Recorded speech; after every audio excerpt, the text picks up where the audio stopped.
Good morning, friends. I am Suraj Agarwal, and you are watching your favorite YouTube channel, Gardening is My Passion. Friends, today I'll be telling you if you are a beginner in gardening, then these 5 tips will make you an expert gardener, avid gardener. Just watch the entire video, and you will see that after seeing and watching this video, you are becoming an expert gardener. But first thing you have to be that there should be 5 hours sunlight. Then these 5 tips will clearly see. First point is the selection of pot or container. Selection of pot or container is very important. What is the made of? Maybe a clay pot or some ceramic pot or some plastic pot or grow bag. These kinds of pots are available in the market, and I recommend you, if you are growing plants, just select some clay pot or earthen pot. These are the clay pots or earthen pots. These are the best for gardening. I tell you, I have grown most of the plants in my clay pot or earthen pot or pottery. These are the best. They have some air conditioning system inside the plants. They are the pores in this wall, and the water is evaporated from the pores, and therefore the plants remain very healthy. So if you don't get these pots, then you can go for some plastic pots or grow bag.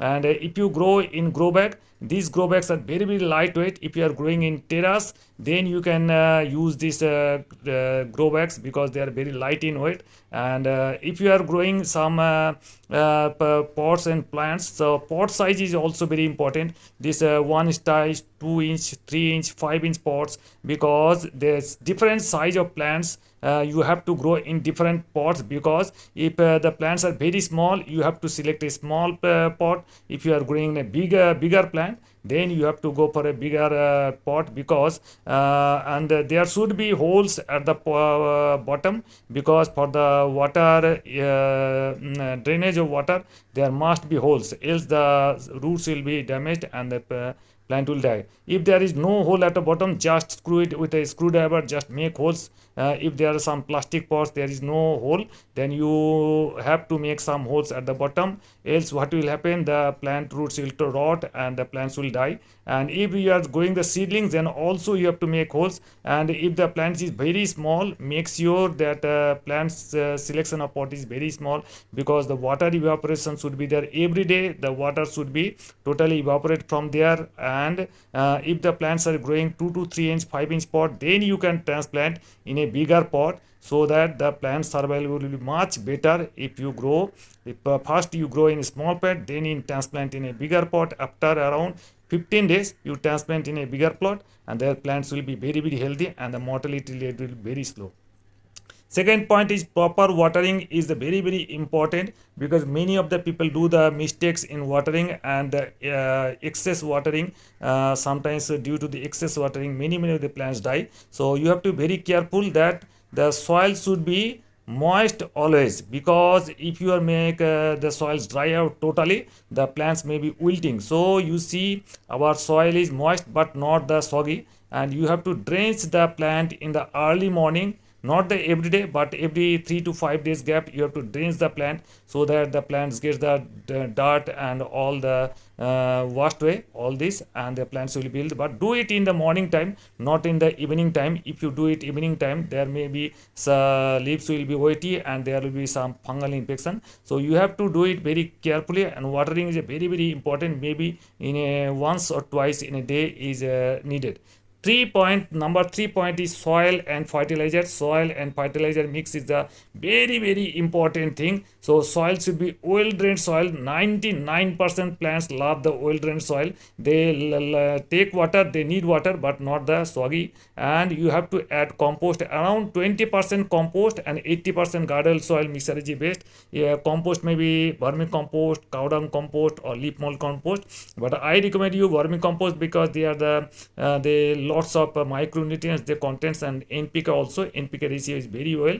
And if you do it around 20% compost, 80% garden soil is enough. So if your soil is clay type, then you can add a part of sand in it, river sand, that is a bajri, then the soil would be very fine for plants. If you are growing the plants, indoor plants, then there's maybe some soil, maybe mixture may be different, or some cactus or succulent means. In that case, you may add more sand or some perlite, vermiculite mixed. There is no soil part and no garden soil there. But in 99% cases, you add 1 fistful of compost in 1 month, and the plant will be fine.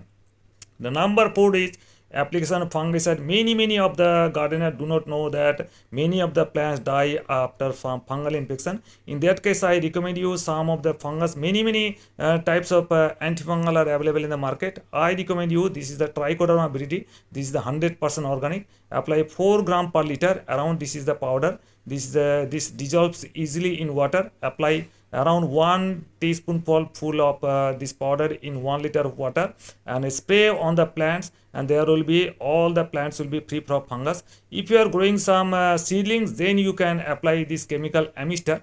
This is the some systemic fungicide around 0.5 ml per liter. This is some of this milky condensed milk type of things, around 0.5 ml per liter apply in seedlings, and no seedlings will die. And if you are regular some dieback problem or some other problem, you can apply Bletox, Blue Copper, SAP or Babistin. This kind of chemical fertilizer around 2 gram per liter. If you apply on the plants, there won't be any kind of fungal infection. Number 5 is the application of insecticide. Many of the times what happens, that many of the plants are infected by the insects and they get eaten by. So in that case, you can apply organic one, Theta or Kaka, 1 ml per liter. This is the organic insecticide. If you spray once in 15 days, the plants will be okay or fine.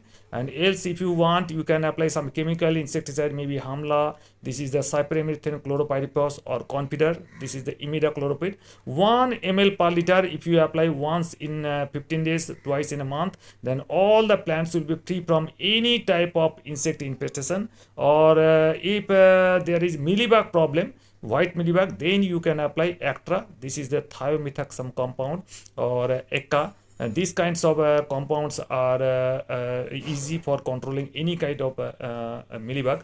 1 gram per liter if you apply on the plants once in 7 days, once in a week, in 3 consecutive times, then the plants will be free from any kind of mealybug, white mealybug. Many of the plants die due to the white mealybug also. Or else there is no problem of infestation of any kind of insect, you can apply neem based insecticide, maybe Pestoneem or different kinds of different brands of neem based insecticide available. Apply 2 ml per liter, spray in once in 10 days or 15 days on all the plants you have in your garden. Then your garden will be free from any type of pests, and the plants will be very healthy, and you will be an expert and avid gardener in no time. These 5 points will help you to make a best gardener. Hope you enjoyed the video. If you have to like the video, please give it a like, give it a thumbs up. If you're new to my channel, please subscribe my channel. Thank you very much. Thank you for being with us. So nice of you.